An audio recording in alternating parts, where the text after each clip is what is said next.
Welcome everybody. Welcome if you're watching the video, and welcome if you're listening to the podcast. It's my very great pleasure to have a long-time friend on the show today, and that's David Deane-Spread, or better known as DDS. And welcome, David. Great to see you. Thank you, John. I'm delighted to be here, and thank you very much for inviting me. Yes, no, thank you for your time. I know we've had some really, really interesting discussions over the time, and I'm sure this will be another one. And really what made me want to have you on was because I always see you as someone who is an expert in leadership, and some of the experiences you've had and roles you've had in life have certainly brought that out. And I'll get you to explain some of that to people in a moment. But Sure. Leadership in small business, I deal predominantly with small business owners, and quite often they've started the business because they're good at what they do, because they're a tradie or an expert or a professional, something like that. And they start a business for all kinds of reasons, freedom, control, and so on. And then if they're doing okay, they grow and they start to take people on, and they might take an admin person on, they might take a salesperson on and start to grow the business. But now suddenly they're dealing with people. So really, that's what I want us to talk about today, David. But first of all, tell us a little bit about your background and your experiences in leadership. Okay. Thanks, John. I began my leadership journey in the military. I first of all won a Duntroon scholarship, and then I elected not to pursue the university element of that, and I went to Portsea instead, which does the same military content without the university. I just wanted to get on with soldiering. I didn't want to become an engineer or a science-based army officer. I wanted to be a soldier officer. And so I went to Portsea instead, and ended up being assigned to the military police. And I really enjoyed that role. It was very exciting. It was very eye-opening for me. I ended up spending time with the Victorian Police. I did the Victorian Police Detective Training Program. I specialised in special investigations, and then later on covert operations. My last appointment in the military was as a 2IC of the Military Police School, where I was now training operators.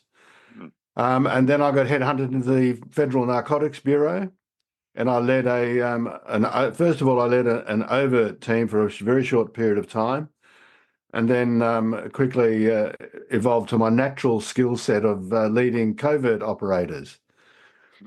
At the same time, I was also involved in another discreet agency that only operates offshore. And so when I was offshore, I was working for them, and onshore, I was working for the Narcotics Bureau. All the time leading teams and leading very highly trained, highly motivated individuals in high stakes and high risk situations. So my leadership had to be very effective, competent, and inspirational, asking these men and women to do very dangerous things. And so the first priority for me was to earn their trust and then to keep that trust. Yeah. I'm asking them to do risky stuff, and if they didn't have any faith in me or my leadership, then they wouldn't do it, or they wouldn't do well in it. I eventually left in 1990 because of the cost to my family. I lost my second family through them leaving me because I was hardly ever there, and moved into commerce, and where I deployed those skills in commercial activities. And I also then realized that my real passion was training other people to be better leaders. Right. Yeah. And that occurred because one of my flying instructor back in the day was actually an electrician by trade, and he went back to his trade. And then he came to me and said, and this is in 1997, he said, David, will you help me grow my business? And at the time, he had a half a dozen electricians, a couple of vehicles, and he was in a tiny little office in King Street in the city. We so over the next. No, I actually stayed with him, working with him, or helping him as my first client, all the way through to 2017 when he sold the business for a whole heap of money and retired. And Good on him. at that time, he had well over 300 staff all over Australia, and had relocated his headquarters to Sydney. And I'd helped him grow that business from the get-go. And as it's funny now that so that was most of my clients, I've started with them when they were startups, small businesses, and then they've decided to scale. And then they started sailing the business because it's now moving along. And in the end, they wanted to exit or to sell the business. And so I've had three companies that have done that, from startup through to scaling, to sailing the business, and then to selling the business. And so that happens over a period of time. So most of my clients stay with me for a long period of time as they go through their various entrepreneurial iterations. Yeah, fantastic. And so that's been my journey, and I'm lucky. I love what I do. That's a passion. It's not just a job, Yeah, it's about That's why I'm still doing it. being passionate, being an expert in something, and there being a market for what you're doing, and that's obviously the case. So that's fantastic. So you would have seen what I'm talking about in terms of people that start a business and then they get to that point where it needs a leader, and quite often the business owner doesn't see themselves as a leader or doesn't want to be a leader. They don't want to deal with the people side of things. That's really true, and it's quite interesting because most really good leaders don't choose. I want to be the leader. They do it because they realise that somebody has to do it, and they are actually believe in the purpose, and they believe in the people, and they don't let the ego part and the alleged privileges of leadership be the attraction. They are more attracted to getting doing a really good job and helping their people be great. They're the kind of leaders that we need. And so I do understand, as you say, the person who starts a business because A, they're good at it, and B, they probably want to leave a bad leader. Yeah. And so the safest way to go is to I'll run my own business, and I'll just plot away and I'm happy. And then they suddenly get lots of work because they're obviously good at it. And then, as you say, they have to employ people, and now they've put themselves into a situation where leadership is needed. And even when they say they don't want to be a leader to their staff, the staff know that leader is the owner of the business, and they automatically will, no matter what you say, they're going to treat you like you are the leader. Absolutely. And so the more people you get, the more lines of communication you've got, and the more room there is for things to come off the rails. Yeah, 100%. And that's where they then say, well, how do I do that? How do I do that? And my focus is on the ABC, if you like, of leadership. And that ABC is the attitudes, behaviors, and conversations that people have when they're in leadership roles to make things happen. Yeah, that's a nice little acronym. Yeah, and that's my focus. And the reality is how we then deploy the ABC in those areas of the business that make everything happen. And those are always these areas: informal meetings. around the water cooler or just over lunch in the lunchroom. Formal meetings where they have different types of formal meetings. Then there's the alignment meetings or alignment between the leaders and ideally through everyone. Are we all on the same page?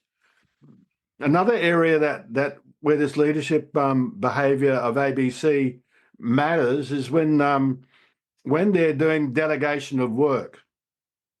So delegating a task to either an individual or a team. How well is that delegation delivered? Yeah. Will impact on how the job gets done.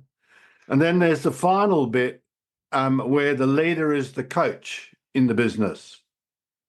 Yeah. And most of the time we're finding these days, even in small businesses, but very much so in larger businesses, when I ask them, have you got time to coach your people to be great? They say, I'd really like to, but I don't have the time. And I say, well, why don't you have the time? And they said, well, because I've delegated, my team's fully busy. They're really busy, and I'm doing work that I can't delegate to them because they're already overloaded. So I then asked them, well, then have you got the right size team?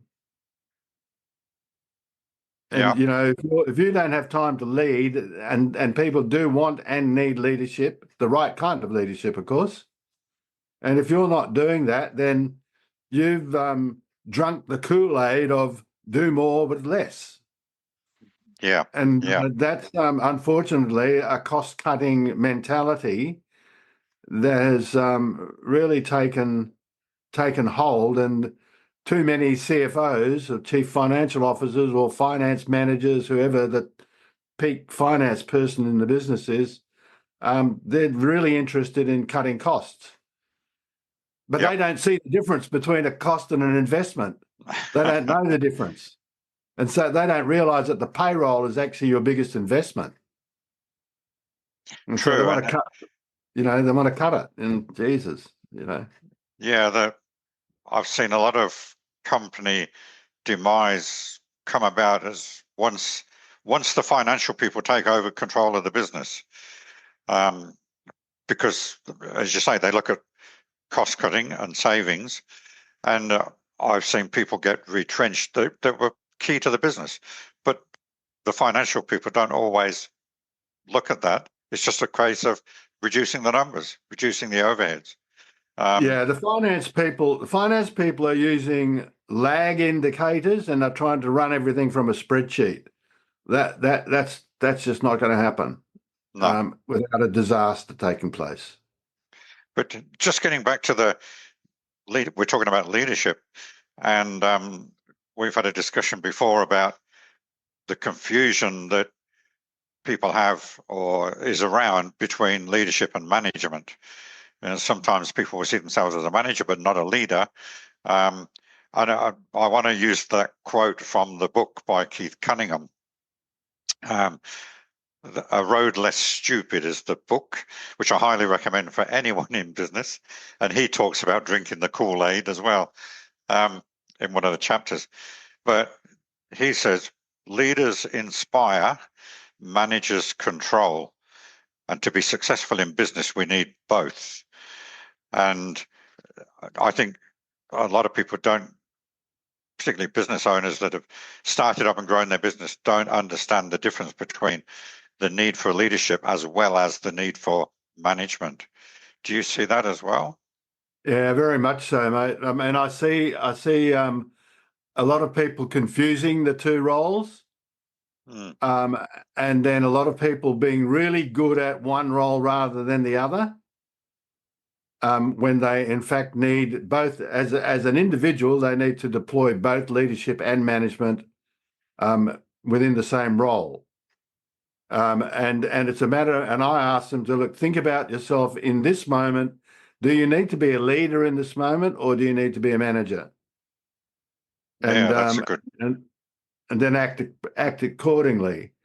And I get them to list all the things that leaders do and list all the things that managers do, and get them to understand that how that applies to their business. So I'm very much of the view that at large, leadership development and leadership training is broken. And I'm a fierce critic of my own industry, if you like, because the results that I'm seeing from other organisations aren't making the difference that they promise. Whereas my little group of clients, we are winning, and they are selling their businesses, or they're sailing their businesses, or they're scaling their businesses, and they've gone beyond startup. And that's because we make sure that whatever we're doing is appropriate for that business and those people. There's no one size fits all. And so we actually have a look at what does management look like in this business, and what does leadership look like in this business, and let's list those things that they do. I mean, for example, at the moment, I'm working with a company that was a startup. In fact, the major shareholder and the CEO was my cook back in the day when I was running leadership programs in the bush for Rio Tinto and the like. And he was a professional diver, by the way, and he ended up working for Fremantle Commercial Diving and ultimately ended up buying it off the old guy who owned it.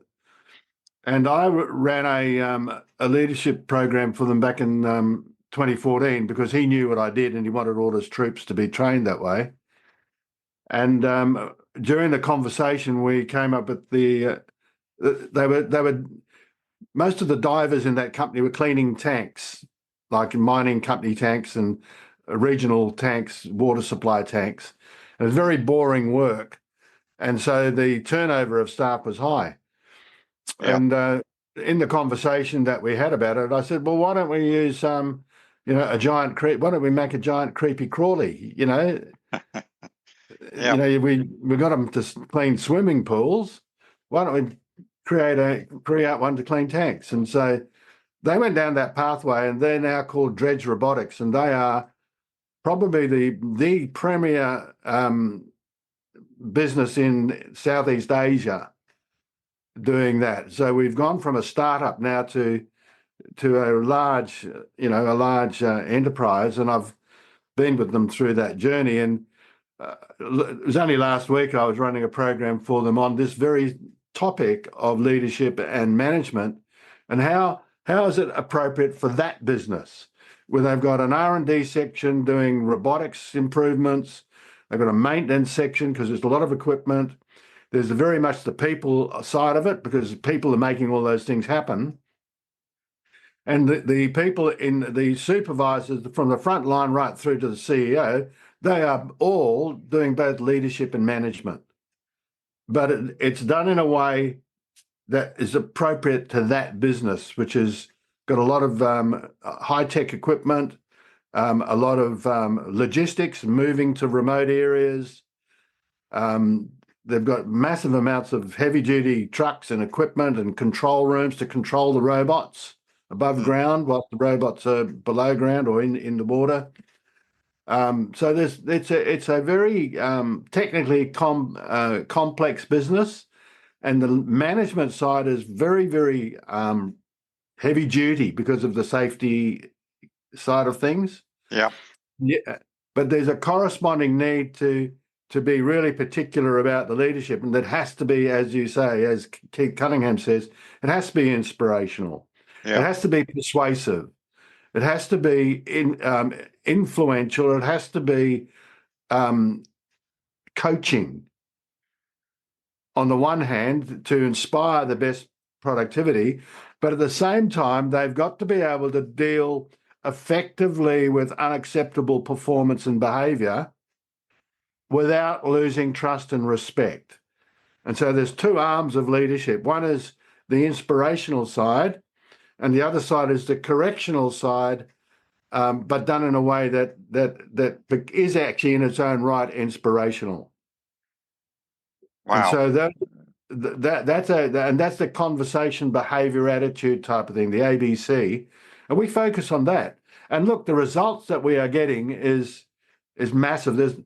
I mean, Dredge is poised to move to now to really on the verge of global expansion, and that means that the culture has to be right. I'm glad you And mentioned the word culture. Yeah. yeah, and culture is look. The culture is everyone's got a hand in culture. There's no doubt about that. It belongs to everyone. But the culture will be what the leader models and what the leader honors, what the leader ignores, or what the leader doesn't know about. And that So, those areas create, enable the culture to be whatever it is. so the leader needs to be conscious of the fact that they are setting the culture, and a lot of it is them. It's how they act and behave and their attitudes, right? 100%, mate. I mean, it's like parenting in many ways. The children will not do as you say; they'll do as you do. Yeah, yeah. So the same thing happens in business because that's the way it is, and we're programmed like that. That's how we're programmed. That's how we develop. Yeah, I went from engineering into sales, and then sales into management, and then from that to starting my own business. But it was interesting, particularly the mental shift you have to make when you change those roles. And when I went from being an account manager, salesperson into a branch manager, I very quickly realized that I had to change my behavior because as an account manager and a salesperson, lunch times were long. There, my behavior was, although I got the results, the behavior wasn't one that I would want people working for me to do. So when I became a manager, I quickly realized, fortunately, that, hey, I needed to stop behaving that way and start behaving like a manager and a leader. It was because how could I say to people, well, don't do that when I've been doing it myself? You know what I Oh mean? yeah, I sure do. I've got to be the model. I sure do. So and that sort of extends to another area. Like there's no doubt that one of the biggest things that a leader must do is to model the way. Mm.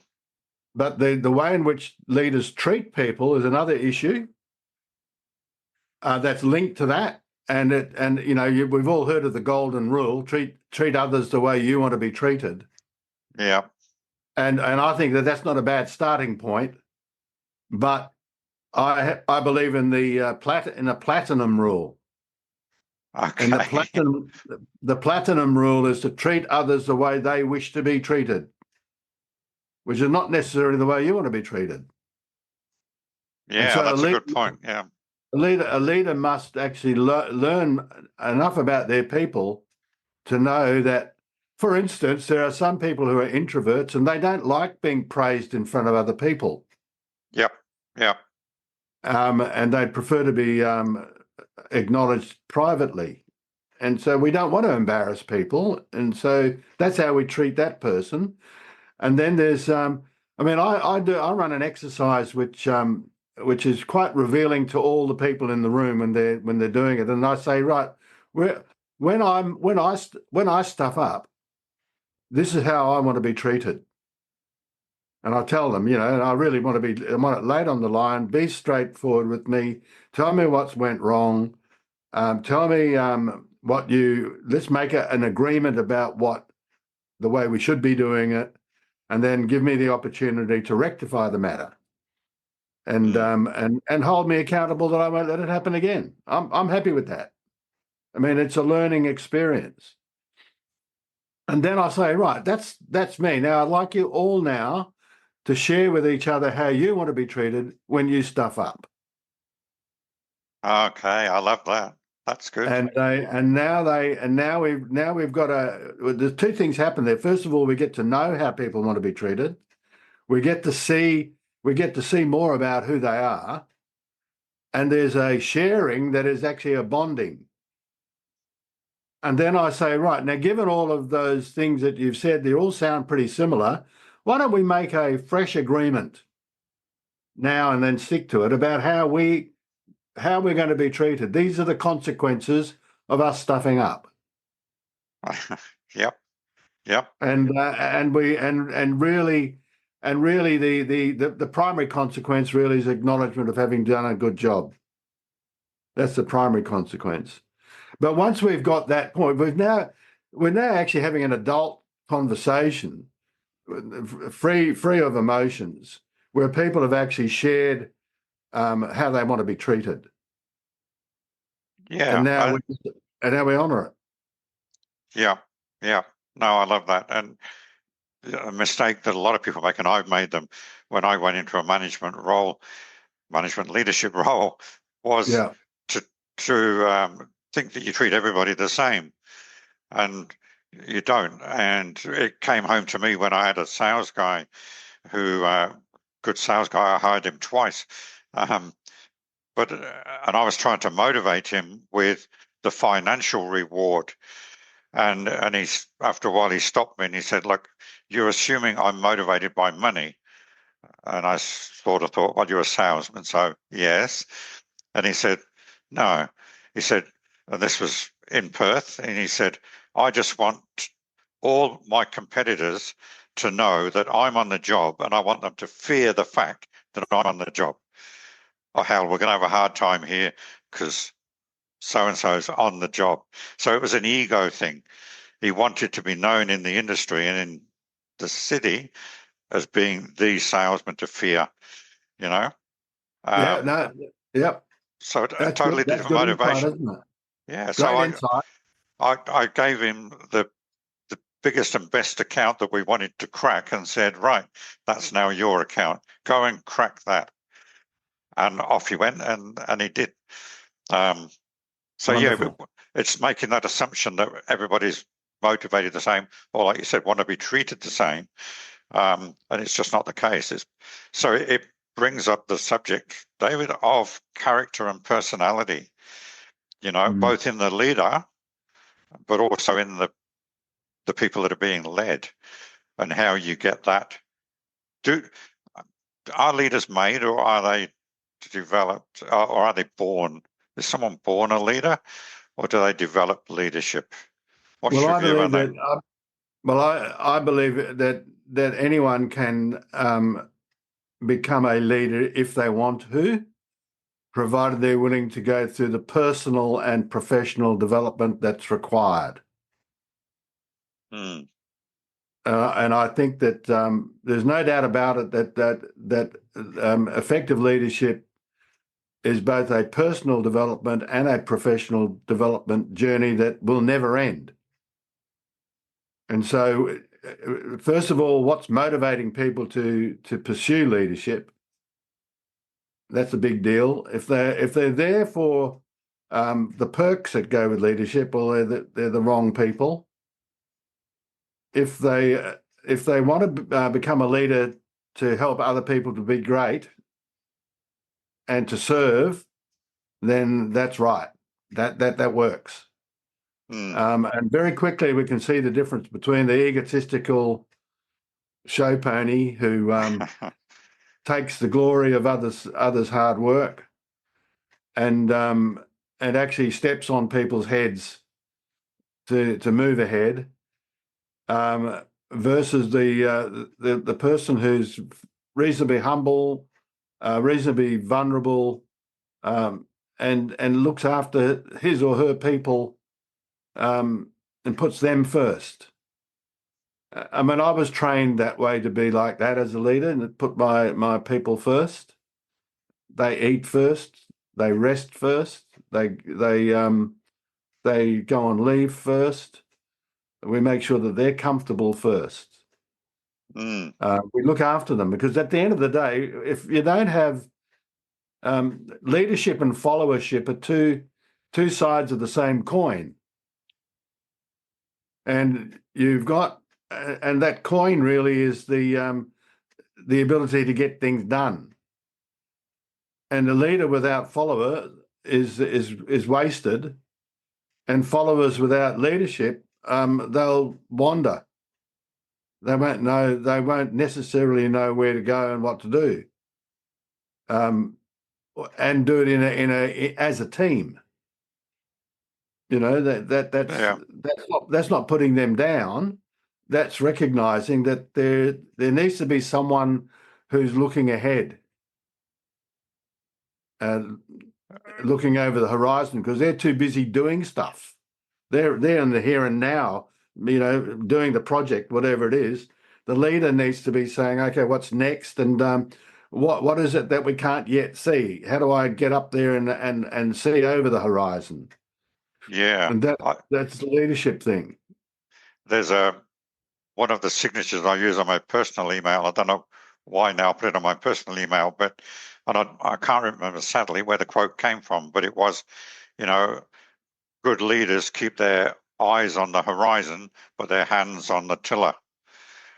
Yeah, And I yeah, thought that was lovely, because you're looking to the future and where you're going, but you're keeping 100%. your hand on. So that's the leadership and I guess the management sort of components. So Yeah, and unfortunately, in today's world, I think that too many leaders are caught up in management only, mm, and they're not devoting the time that they need to the leadership component of their role. And a lot of that's been driven by the market, been driven by technology, been driven by the need for constant growth, which is another pet hate of mine. okay, before we get onto that one, what came to my mind was, and I know this from the people that I work with, is that they're now they now fear being a leader and making decisions because of, because how can I put it? It's they're afraid of being, politically not correct or taken to task because of they're trying to get somebody to do what somebody's supposed to do. Like performance, we talk about performance management. I call it performance coaching. And I developed a program around that, which developed both the coach and the coachees, the people that are being coached, to like you said before, having the leader and the followers. But so it's about coaching. But these days, I think some of the business owners are afraid to coach or manage their people because they're going to get taken to the, Industrial Relations Commission or the union or whatever. It's going to erupt into something. They're afraid. They're, Look, I'm right in the thick of that at the moment, because and why they are afraid is because the Australian government has recently criminalised the both the leaders and the company itself if they fail to deal with bullying and harassment. So there's a punitive component there, which would make them even more terrified. What what what and what we're finding also there's a tsunami of mental health issues out there at the moment, all sort of triggered with COVID, and now with the geopolitical issue, the cost of living crisis. All these things are really putting a huge amount of stress on people at large, and so we're now looking at an eruption of unacceptable behaviour in the workplace, and indeed Australia has the highest global rating for bullying and harassment. Australia really.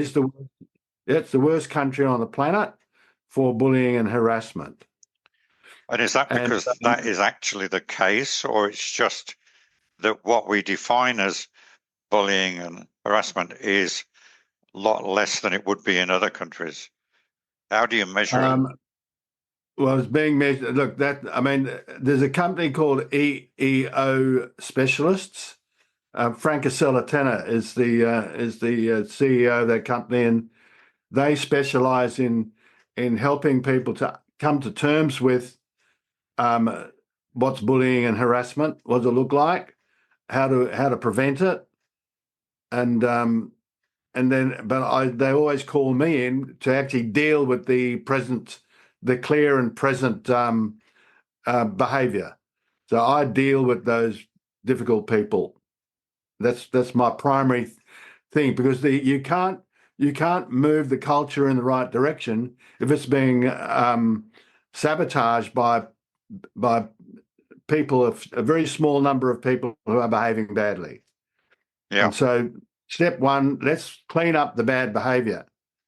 Now, most of the time, bad behaviour, people don't, let's call those people difficult people. Most of the time, difficult people don't mean to be difficult. There's always a reason. And so no one comes to work and says, today I'm going to be an asshole. No one comes to work with that unless you've got something wrong with you. And there are small numbers of that, no doubt. But mostly people are being difficult because of something that they believe is wrong. And what we've got to do is discover what that is, discover whether it's valid, discover whether it's just a perception or whether it's baggage from the past. And we deal with it and we resolve it. We always resolve them. Most of the time, people turn around and realise that, yep, I don't need to be like that anymore. And we deal with the root cause. If it's another leader or another manager or another team member who's behaving badly, that's causing them to behave badly, we deal with that as well. So we clean all that up. That's not over the top, but that's not over the top to deal with. But most of the leaders don't know how to handle that. Yeah. They don't know how to have those conversations. And that's my area of, one of my areas of speciality. And I mean, I've been handling criminal psychopaths, or had been handling criminal psychopaths for quite a long time. Yeah. And so we know how to deal with them. And we deal with them respectfully, ethically, and efficiently. And if they are the psychopath, and there's a small percentage of people who are that workplace psychopath, there's no known cure for that. And so we move them on. We get rid of them. We actually move them out because they are damaging, and there's no known evidence of them being rehabilitated, if you like. But so really it's helping the company and the people, the leaders in the business, to have those conversations, to deal with all these complaints. And yes, they are growing. They've grown by the claims that have been made. I saw this figure the other day, have grown by 56% in the last couple of years. Wow. Right. So it is an issue in Australia, particularly, and frankly, it's keeping me very busy. Yeah.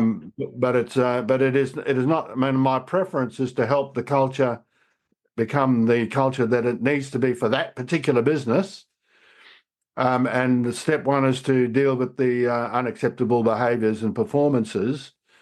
Deal with that first, and then get everyone on the right page and thinking the right way, and everyone's attitudes, everyone's behaviours, and everyone's conversations, because that's how things happen inside a business.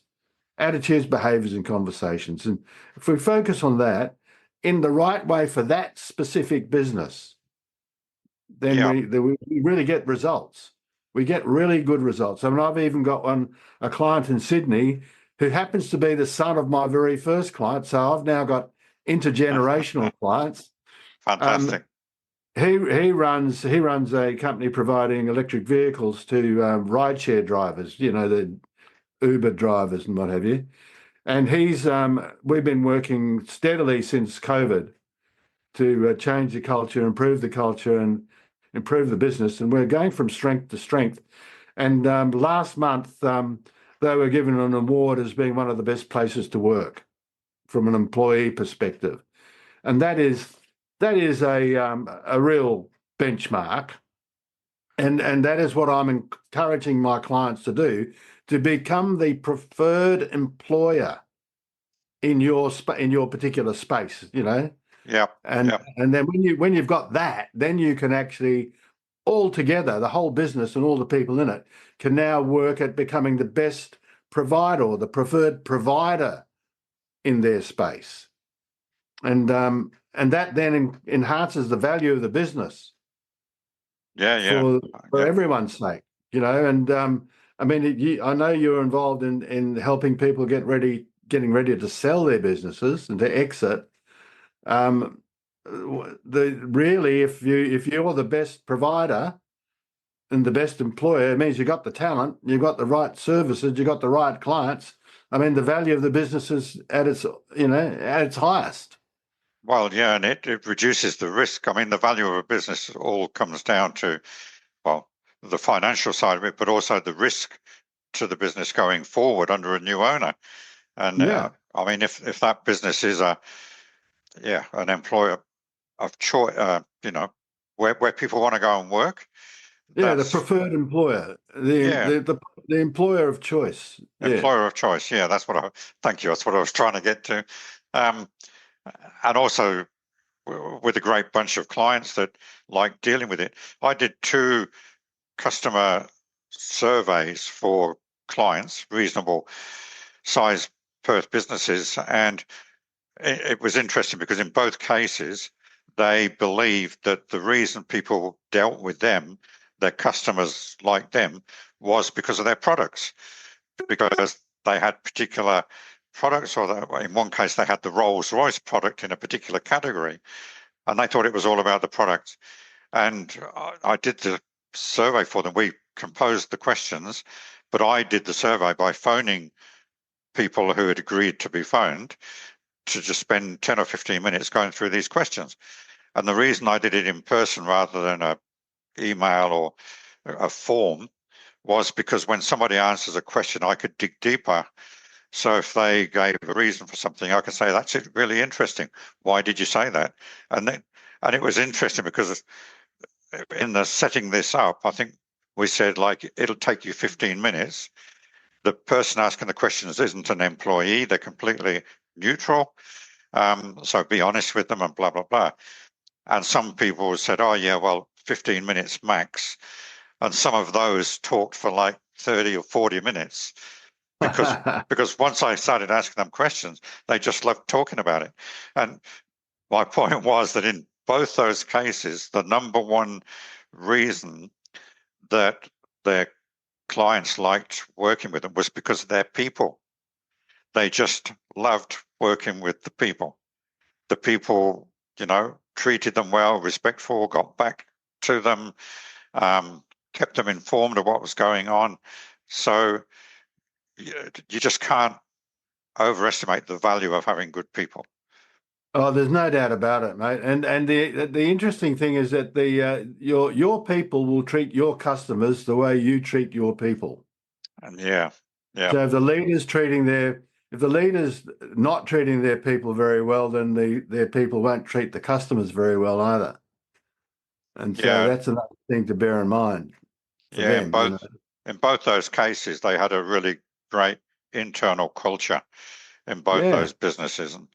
And when I was doing my leadership and management training business, which is probably when we met, around about that time. It was indeed. It was. So I used to do a lot of cold calling, and get an appointment, go and meet with the business owner or the state manager or the senior person in WA. And it was interesting. I used to get to the appointment most times, like about 10 minutes before the appointment time, and go into reception, explain who I was, then wait for the person that I was meeting with. But in that 10 minutes, I could quite often pick up the culture of that business. Yeah, absolutely. Just by how I was treated by the receptionist, how other staff members coming in got greeted by the receptionist, how the person I was meeting, was I shown into their office or did they come out and meet me? And just the whole general feel of the place, you could pick it up. And it was almost like I knew whether I was going to get anywhere with them or not within that 10 minutes. Yes, it's very revealing. I mean, I always insist upon going into the business to feel what it's going to be like and what needs Mm, to be done. And really, I mean, the key really is that just the way all individuals are very much different, no business is identical to another. correct. Yeah. And really we've got to and I think that's one of the biggest issues with most leadership development programs. It's cookie cutter type approach, and there's a lot of theory, a lot of I don't use PowerPoints. I mean, we get down and dirty, if you like, with the attitudes, behaviors, and conversations for that business. It's totally relevant, and then we make sure that we then follow up after the training with deployment of those ideas on specific projects that already exist in the business. And that's where the management side comes in, because they then measure that. Right. So management is about measurement, Yeah. control and measurement. Management includes measurement. It includes measurement. Um, it's really about, so we do strategy, right? Strategy is a planning thing. Um, and that needs to have their execution team leaders present, and often they're not. And then we have implementation, which is a management function, and then we have execution, which goes back to being a leadership function, leadership of the execution team, and Mm, operations, which is tactics and operations. But that's where things get done, and you need both leadership and management. You've got to measure it. The managers provide the resources, make sure the resources there. They take care of the logistics, and the leadership takes care of the people side of it. Inspiration, communicating the values, modeling the way, coaching, supporting them, earning trust, building trust. you It's full on. yeah. So Oh, full on. We've been going for quite a while, so we'll start to wind things up with some tips for business owners. But one of the things that you mentioned before is that a lot of business owners will say, I don't have the time to do this sort of stuff. And I know you've got a bit of a solution for that, or tips how you deal with someone who says, well, I just don't have the time. Where can they yeah. get the time? Well, they actually do have the time. I've not found a leader yet who can't find an extra 60 minutes per day. Wow, And 60 they minutes. go, 60 minutes? What, I have to get up earlier? No, no, no, just get up on time. I guarantee you that you are wasting time on emails, guaranteed, and that should be delegated. I went to a particular mine site. I'll quickly tell the story. I went to a particular mine site a few years ago to work with the mine manager, and he had the same complaint. I've got no time. As I walk into his office first thing in the morning, he'd already been there for half an hour ploughing through emails. His EA was outside reading a Woman's Day magazine, and I walked in, and he told me that, and I said, "Well, you're doing all your emails, so give all your emails to EA to do. You got the time to do it." She said, "Well, are you sure? How do you?" But she, I don't want to dob her in, but she's reading a Woman's Day magazine, so she's clearly not busy enough. It's not her fault. It's your fault for not making sure that she's got enough to do. You're doing too much for her. She's your EA. She's meant to be helping you. And Yeah, so give her all your emails, give her a briefing, which ones to pass on to others, which ones to keep for you, and which ones she can deal with herself. Give her okay. that. He found an extra 45 minutes from that alone Wow. a day. Yep. All right, 45 minutes. I then said, so how many meetings do you attend that you don't really need to attend? You could actually look at the meeting notes afterwards. And when you do go there, they will defer to you because you're the leader, but you didn't really need to be there. In fact, you may in fact be interfering unintentionally from Mm, them getting on doing what they're doing. He said, "Oh yeah, you're right." So I said, so, and out of politeness, people invite you to the meeting. You don't need to be there. Yeah. Yeah. Don't go. Don't go. And tell your other people, if you're not needed, don't go. You can look Yeah. at the meeting notes afterwards. But that's a big time waster. He picked up a good hour that a day. So that's an hour and 45 minutes. Yeah. And then I said, so how often, in other words, not going to going to meetings you don't need to go to. There's a huge waste of time everywhere with that. And then the final piece is the amount of firefighting people do. And when you're a leader, people keep asking you to help them, help them, help them. And a lot of the times you do because you want to help them, but you don't realize that you're actually disempowering them. They've got to learn how to help themselves. If they're asking you to help them do their job, what? What's going on? Yeah. And you're then doing their job for them. And so make sure that you don't spend too much time firefighting or helping people, because really they need to learn how to help themselves.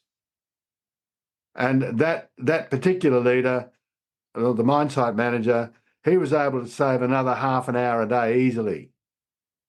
Wow. Yeah. So, I mean, we're now talking 2.25 hours per day. Yeah. Yeah. For that guy. And that's over a week, over a 5-day week.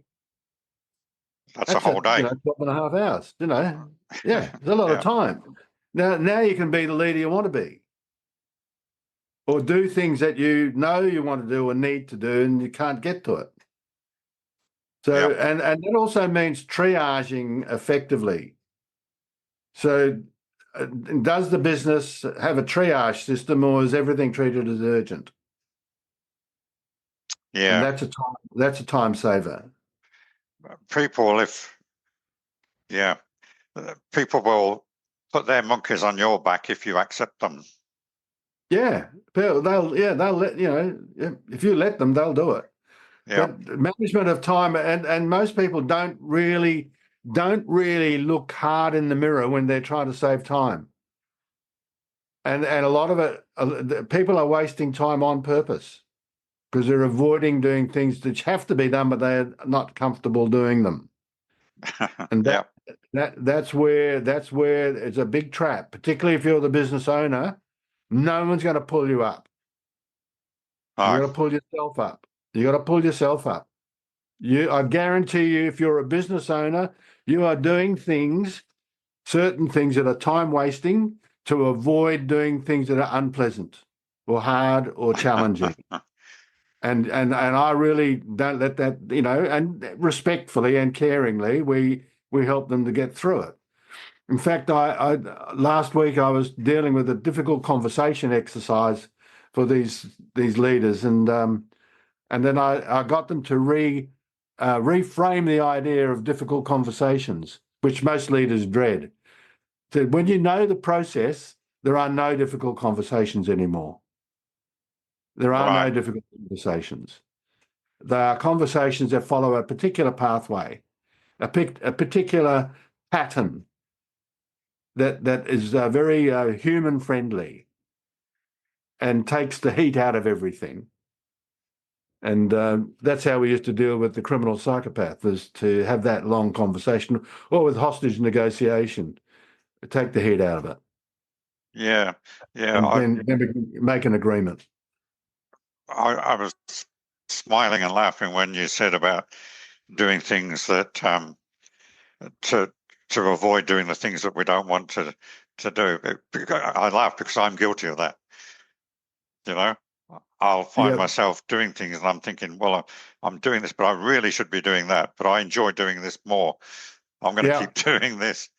Like I used to get trapped like that, and particularly when I was starting the business of designing logos and designing the cosmetics of the period. And which I like doing, by the way. I like doing it. And of course, I'm not the right person to do that. I mean, it's got to be done by someone who knows what they're doing in that space. And I don't, but I like doing it. But so I don't do it anymore because it's a time waster.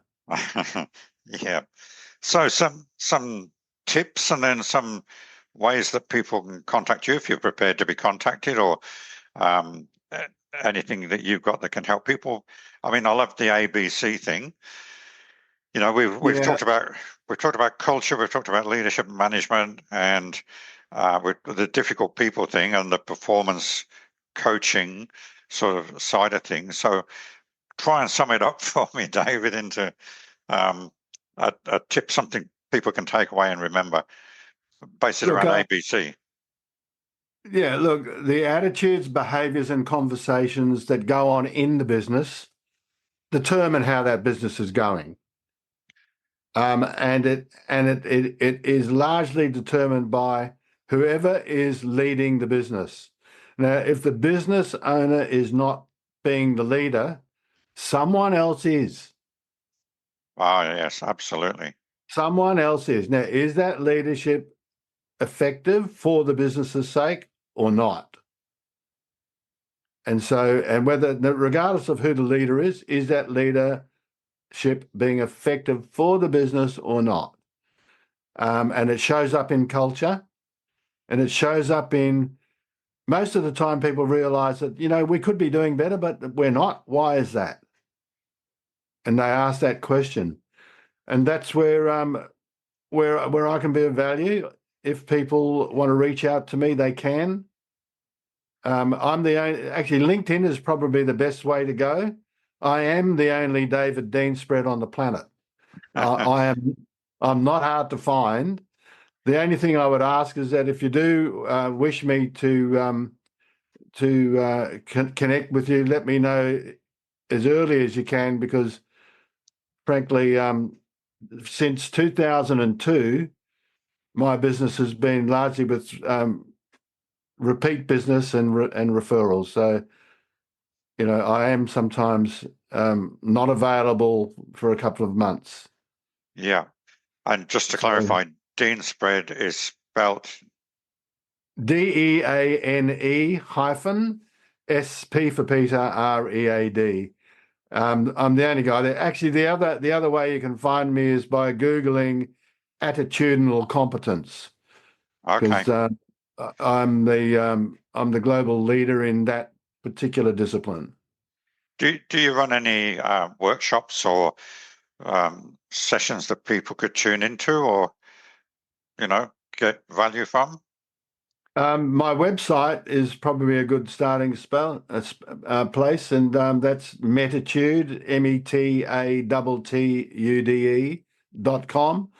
That's not a bad place to contact me or to have a look at what I do, have a look at stuff. There's lots of resources there, videos, downloads, Mm. the whole range of things. There is a program which I'm going to be moving from one platform to another on how to really delegate effectively, and I'm urging that everyone in your business should know the delegation process for that business, Yeah, not yeah, just the leaders.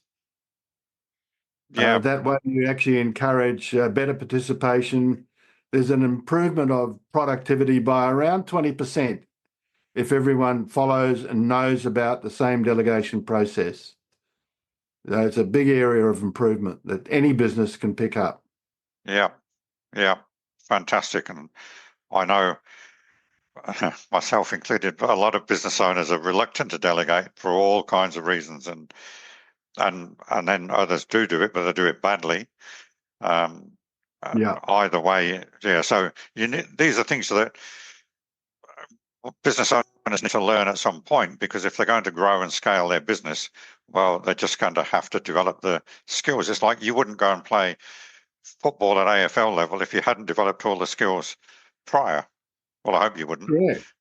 Yeah, I All mean, those, look, high performance in any field of endeavor requires training, yeah, yeah, and the elite sports people, the elite operational people, no matter whether you're talking military or commercial, you'll find they invest significantly in training. But here's the thing: the return on investment done right, makes it well worth it. Yep. Yep. When I had the training business, as you know, that was our big thing, was getting a return for the investment, demonstrating that, which 100%. most training courses and training providers don't do. That's what made us different. We were able to demonstrate that return on investment. And when I said before about knowing whether I was going to get business with a particular business owner or manager when I turned up, the people that needed our training the least are the ones that bought the most. And it was because it was their culture was to train their people. And they knew the value in doing that. And so they were the easiest people to sell to. The businesses that needed it the most didn't buy from us. And that's a leadership attitude, isn't it? Because the people who didn't want it, comes from the leaders, not from the people. Yeah, comes from the leader, and the leader's the one who's anti the investment. They see it as a cost, and that's stupid. But there's no doubt about it. But they've got two choices: either they're going to get a return on investment, or they're going to suffer the cost of doing nothing. Well, the standard reply to the quite common attitude of, well, what if I train my people and they leave? The response to that was, well, what if you don't train them and they stay? So now you've got a whole bunch of non-performers because you're not training them. So and then you also ask them, well, if you've trained them and they leave anyway, look in the mirror. They're probably leaving because of you. Yes. People don't leave a business, they leave a leader, as you said before. Yeah. Correct. Yeah, absolutely. All right, well, the phone's going, so that was most inopportune. But anyway, anything you want to say to sum it up, David, and we'll stop there. We could go on forever, so we maybe do a follow-up session some other time. I'm very happy to do more, mate. Look, I would advise the listeners and the watchers to think, if they're in a leadership role, if they own a business, to seriously contemplate: do they want the business to succeed? Do they want the business to be sustainable? And would they like to see it grow a little bit even? Then they need to think about the right kind of training with the right people, and that they need to make sure that the training is relevant to their business. And it has to be and they need to demand a return on investment. Absolutely.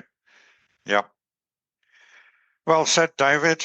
It's been great talking to you again, as always. And as I say, we could go on, but we will have another session and maybe home in on something like delegation or difficult people or something. And sure, mate. I'd be very happy to do that. Yeah, we can go a bit deeper into some of those things. It all helps. So fantastic. Need to catch up and share a beer or something at some point. And good luck with your endeavors, and thanks again for being part of this. Thank you, John. I've really enjoyed it. It's been a pleasure, mate. Thank you. Okay, thanks. Bye for now. Bye. Bye.